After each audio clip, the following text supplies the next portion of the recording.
Pourquoi est-ce que la République démocratique du Congo continue-t-elle à être dépendante des importations avec le produit de première nécessité comme le maïs, le riz, l'oignon et l'ail, pendant que la RDC occupe la deuxième place sur le plan mondial avec plus de 80 millions d'hectares de terres arables pour faire l'agriculture, priorité des priorités, une chanson tant chantée par plusieurs gouvernements qui se sont succédés en République démocratique du Congo. Que faire pour relancer ces secteurs? Pour y répondre, mesdames et messieurs, nous avons sur ce plateau Patrick Chombo. Il est un des fils dignes de ce pays qui œuvre dans ces secteurs. Bienvenue, monsieur Patrick. Merci d'avoir répondu à notre invitation. La République démocratique du Congo, aujourd'hui, c'est le deuxième pays sur le plan mondial qui compte plus de 80 millions d'hectares de terres arables. Mais nous n'avons même pas exploité 10% à 15% de ces terres. Quelle est votre vision par rapport à cet échec et ce retard enregistré? Je voudrais d'abord, avant de commencer, me présenter correctement. Oui. Je suis administrateur chez SIPA. SIPA, c'est le Conseil interprofessionnel pour la promotion de l'agriculture, une structure qui a été créée récemment, il n'y a pas très longtemps, et qui est là pour accompagner les agriculteurs. Oui. Comme vous venez de le dire tout à l'heure, l'agriculture, on a toujours chanté que priorité des priorités, mais on traîne toujours le pas.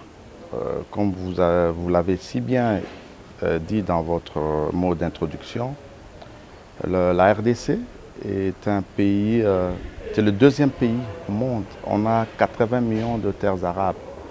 On vient tout juste après le Brésil. Ce n'est pas concevable que, avec tout ce qu'on a comme terres arables, on continue à importer les produits de première nécessité, notamment les maïs, vous avez énuméré le riz, les oignons, les tomates et tout ça. Ça a été inconcevable. Avec la vision du chef de l'État, son Excellence Félix-Antoine Tshisekedi, nous avons voulu l'accompagner dans cette démarche de pouvoir rendre réellement l'agriculture au centre du développement de notre pays. Comment? Comment? Par effectivement la création déjà des SIPA qui va accompagner les agriculteurs. Parce que vous savez, les paysans, nous avons 80% de la population congolaise vit en milieu rural. Urbano-rural. Voilà. Donc, et toutes ces personnes vivent de la pêche, de l'élevage et de l'agriculture. Donc, on va accompagner ces gens. D'abord, on va faire formation. On va les accompagner à la transformation de leurs produits et ainsi à la commercialisation. Voilà notre cheval de bataille. SIPA va nous permettre d'accompagner tous ces gens. Nous travaillons effectivement avec le ministère de l'Agriculture et nous allons accompagner les Congolais à pouvoir produire et bien produire et transformer et commercialiser nos produits. Si je comprends bien, vous avez un remède à proposer aujourd'hui pour essayer d'accélérer le développement de ces secteurs. Vous allez donner des microcrédits aux agriculteurs. Comment est-ce que ça va se passer? Vous allez donner des intrants? Pouvez-vous nous expliquer? En fait, nous avons, SIPA est là pour accompagner. C'est-à-dire, accompagner, on prend tous les volets. Oui. Ouais, il y a déjà un premier volet, formation. Parce que vous pouvez avoir des champs, des hectares et des hectares, mais si vous ne savez pas que votre sol peut développer, par exemple, la tomate, au lieu de faire le café ou le thé et tout ça, et SIPA est là pour accompagner. Effectivement, ceux qui ont des projets, on a des bailleurs qui nous accompagnent. Qui sont disponibles à mettre les finances, mettre ils les sont moyens. déjà avec nous, ils ont les moyens, ils sont avec nous pour accompagner ces gens-là. Effectivement, si vous avez des ça, on peut vous accompagner à produire, à bien produire, pour que le peuple congolais puisse accéder à sa production en agriculture. Parce que vous parlez d'accompagnement. Cet accompagnement va se passer de quelle manière? Comment est-ce que vous allez sélectionner les gens? Parce qu'il y a des gens qui nous suivent en ce moment qui peuvent se poser cette question. Comment est-ce qu'ils vont procéder pour arriver chez vous? Oui, je comprends très bien, mais il faut déjà savoir que SIPA regroupe, on a plus de 30 000 agriculteurs. À travers la RDC? À travers la RDC. On a commencé province par province. Nous comptons aujourd'hui 26 provinces. Et dans les 26 provinces, on a les membres des SIPA. Et chaque province, on a un représentant, qui est le représentant provincial des SIPA, qui identifie les agriculteurs. Le petit paysan qui a son champ, qui cultive le manioc, on les aide à se regrouper en termes de coopératives. Ouais. Et après, c'est nous, maintenant, SIPA, on demande aux bailleurs, on fait un business plan pour accompagner ces coopératives. Et ces coopératives-là, c'est pour arriver à transformer leurs produits. Ouais. Et puis... C'est-à-dire vous accompagnez dès la plantation jusqu'à la récolte et puis à la transformation. On envoie des ingénieurs. On a des ingénieurs agronomes avec nous qui sont répartis dans toutes les provinces. Nous avons, comme vous le savez, des universités d'agronomie, des instituts supérieurs. Qui sont vos partenaires? Ils ne sont pas nos partenaires, mais on identifie les ingénieurs. C'est SIPA qui prend en charge. On vous envoie des ingénieurs pour aller faire l'étude du sol. Dès que l'étude du sol est faite... Ça, c'est le SIPA qui prend en charge? Oui, c'est le SIPA qui coordonne, qui accompagne. Donc, si on trouve que vous avez besoin de connaître votre sol, votre rendement n'est pas celui dont vous attendez, on vous accompagne. En fait, je donne un exemple. Monsieur Patrick, je donne un exemple. Je suis agriculteur. Moi, alors je vais étudier mon sol. Je n'ai pas de moyens. Je contacte votre structure et puis vous venez, il y a des frais à payer. Comment ça se passe? Vous devez déjà vous enregistrer, faire partie de la... Oui, je suis déjà enregistré. J'ai fait partie du SIPA. Alors, comment ça se passe? Alors, si vous êtes déjà membre du SIPA, donc votre problème, il est déjà identifié. Donc, vous posez votre problème. En voie d'être résolu. Oui, vous posez votre problème au conseil d'administration, dont je fais partie. Dès que vous avez posé votre problème, on étudie les problèmes. Et s'il faut qu'on vous accompagne en envoyant des ingénieurs sur place et tout ça, SIPA le fait à ses frais. Et puis, voilà, et on a le rapport en retour. Et c'est par rapport à ce rapport qu'on va savoir s'il faut vous accompagner financièrement, vous accompagner sur le plan technique. Tout cela dépend de la façon dont vous allez présenter votre besoin. Parce que vous parlez des 26 provinces en République démocratique du Congo, est-ce qu'on peut savoir c'est depuis combien de temps la SIPA existe? Les SIPA existent depuis quelques temps seulement, depuis que un peu avant que le chef de l'État arrive au pouvoir, c'est depuis 2 ans que nous sommes... 2 ans d'existence. Ouais. Et on accompagne le président de la République à réaliser son rêve de produire au Congo, de transformer au Congo et de nourrir son peuple. Par rapport à ces 2 ans d'âge que vous avez, qu'est-ce que vous avez déjà fait de concret? Déjà, on a identifié les agriculteurs. Ils sont nombreux. Vous savez qu'il y a des riz qui pourrissent au Maniema, par exemple, faute d'infrastructures. Ouais, on identifie tous ces gens et là, on travaille en collaboration avec le ministère de l'Agriculture. Dans toutes les provinces. Dans toutes les provinces. Et cette collaboration entre vous et le ministère de l'Agriculture, c'est basé sur quoi? Sur les échanges d'informations, les accompagnements. Là où on a des problèmes administratifs, le ministère nous accompagne. Donc, quels sont vos objectifs? Qu'est-ce que vous visez? Nos objectifs sont clairs. Nous voulons produire congolais, transformer au Congo et commercialiser au Congo et à travers le monde. Mais vous ne m'avez pas parlé de vos réalisations. Que pouvons-nous retenir? Déjà 2 ans, c'est beaucoup, parce que même un enfant, quand il a 2 ans, il peut déjà commencer à parler. Je peux vous donner un exemple. Du concret, qu'est-ce que vous avez déjà réalisé? Aujourd'hui, on a un produit qui s'appelle Café Kitoko, qui est un café produit. C'est une première depuis que le Congo existe. Le café Kitoko est un café produit au Congo par des Congolais. Les champs se trouvent à Calais, dans ma province, le sud Kivu. C'est un café, des capsules biodégradables, Et là, on est en phase maintenant de pouvoir développer le produit qui appartient à un des membres du SIPA, qui est effectivement le président des SIPA. Donc ça, c'est un exemple concret que nous avons au jour d'aujourd'hui. Et le SIPA est constitué de Congolais, des étrangers? Il n'y a aucun étranger dans SIPA. c'est une structure congolaise de droit, une ASBL qui regroupe que des Congolais. On n'a pas des étrangers, il n'y a pas des Indiens, Français, Coréens, il n'y en a pas. Il n'y a que des Congolais. Ouais. Nous étions en état d'urgence, la mesure a été levée. Aujourd'hui, si les gens veulent venir vers vous, qu'est-ce qu'ils peuvent faire? Ils viennent adhérer déjà. Nous avons beaucoup de membres déjà qui ont adhéré le SIPA, qui sont là, on va voir leurs problèmes. Nous avons regroupé tous les mamans, maraîchères et tout ça, les mamans qui produisent du gingembre, qui produisent des huiles de tomates. Y a-t-il des conditions pour adhérer Bien sûr, comme dans toute organisation, il y a certaines conditions. Vous devez devenir d'abord membre, il y a des frais d'enregistrement. Et voilà, vous faites partie de la grande famille SIPA. Il y a quelle catégorie de membres dans votre structure? Il y a bien sûr aussi les partenaires qui ont des moyens. Il y a des gens qui n'ont pas de moyens. L'adhésion, c'est de la même manière où il y a peut-être... Non, les conseils d'administration, comme il est là, on est un groupe d'administrateurs et on a un président du conseil d'administration. Là, c'est pour ceux qui veulent faire partie de l'administration qui décident de la marche de la structure. Mais pour devenir membre, les cotisations sont à 400 $ l'année. Vous savez que notre pays, on n'a pas la culture de crédit et tout ça.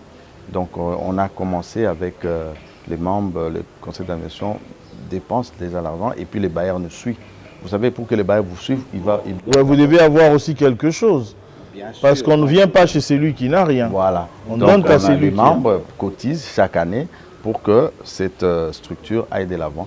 Et si on vous demandait, M. Patrick, d'expliquer à un homme de la rue, c'est quoi le SIPA? Le SIPA, c'est le conseil interprofessionnel, comme je vous ai dit, pour la promotion de l'agriculture.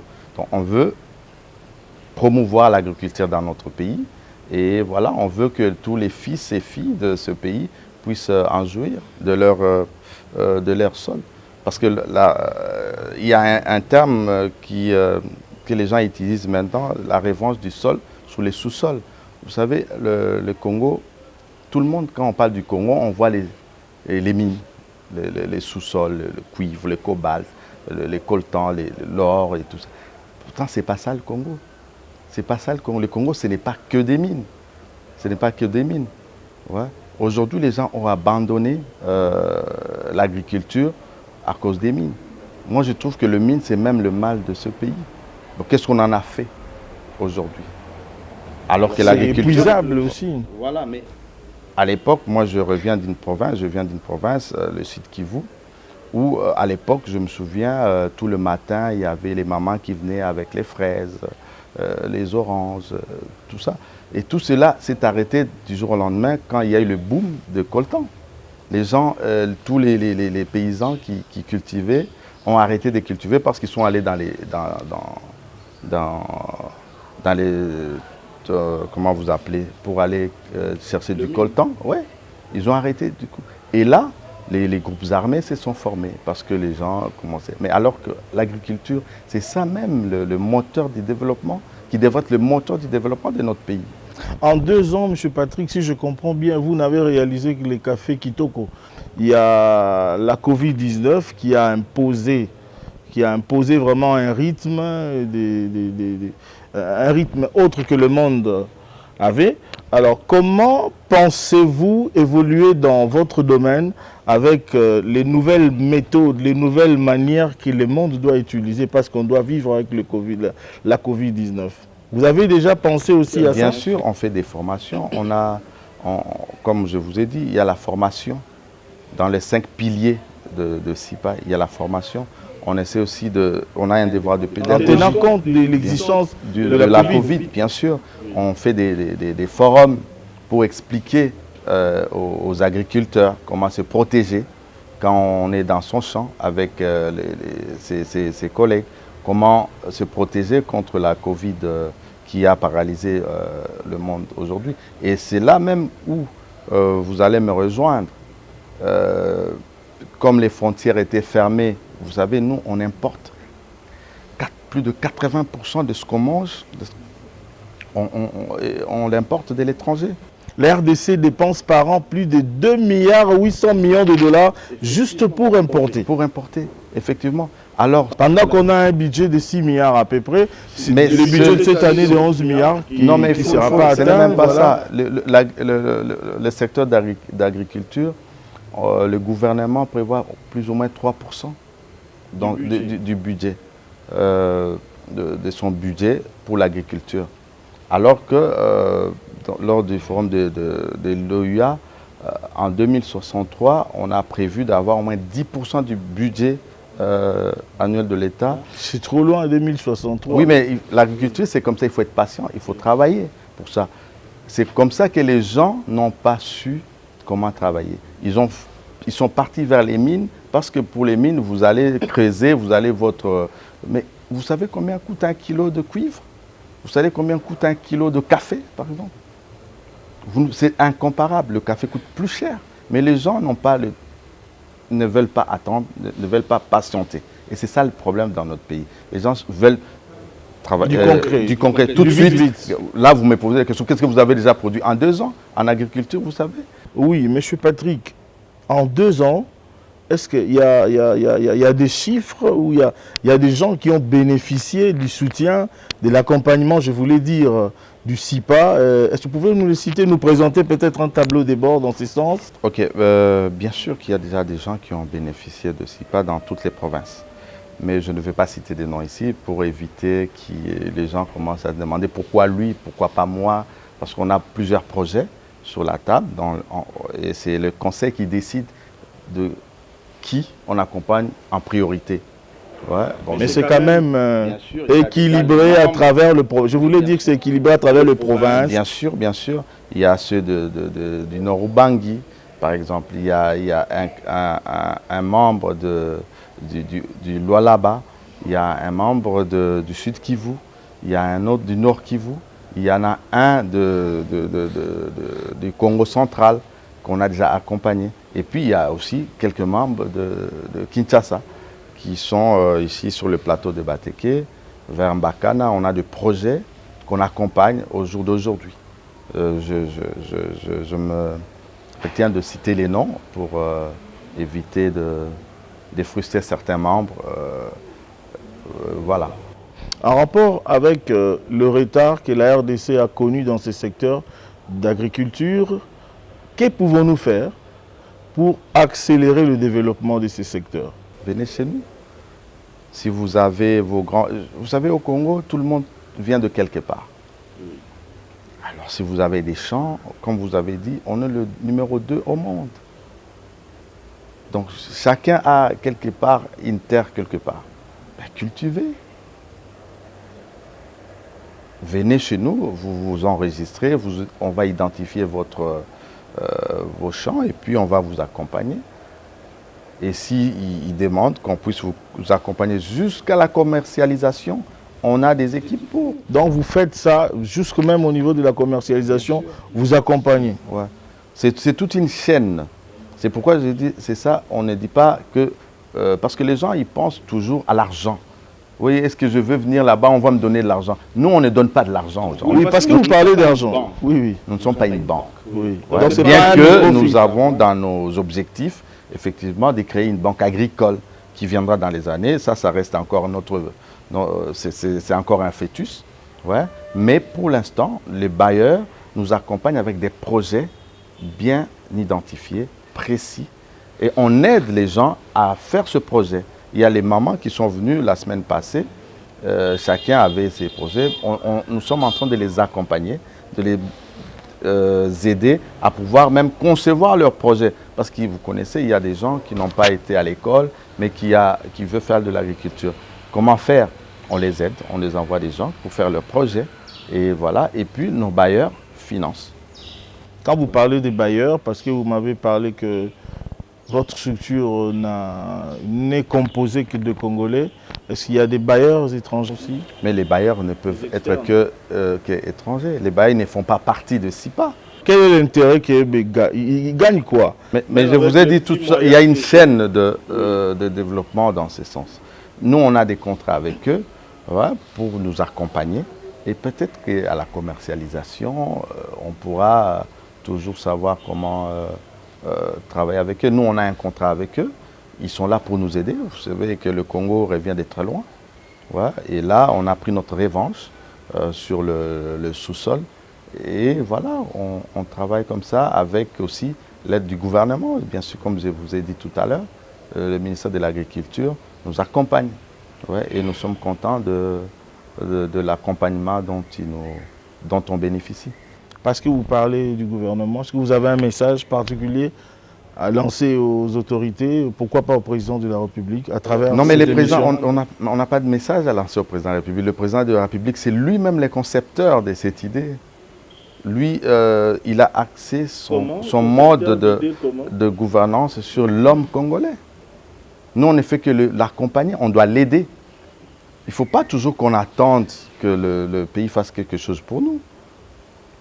D'où je citerai John Kennedy qui disait aux Américains que n'attendez toujours pas que le pays fasse. Qu'est-ce que vous avez déjà fait pour votre pays? Nous, effectivement, le CIPA, on accompagne le chef de l'État, le président de la République, pour effectivement matérialiser son objectif. Au bout de ces 5 années, vous verrez déjà, on aura déjà quelques Congolais qui auront leurs produits ici, qui vont commencer à commercialiser ici dans tous les supermarchés, dans les marchés et partout. Nous voulons que les produits de CIPA, de tous les membres des CIPA, leurs produits, puissent être dans les casseroles, dans l'assiette des Congolais. Vous avez parlé du café Kitoko, est-ce que vous l'avez déjà présenté? Le café Kitoko, il n'y a pas meilleur que celui-là. Il n'y a pas meilleur que celui-là. Et puis, il faut savoir que c'est biologique et équitable. Contrairement à un plus grand concurrent qui est déjà une multinationale, que je ne citerai pas le nom ici, avec ses capsules en aluminium. Ouais.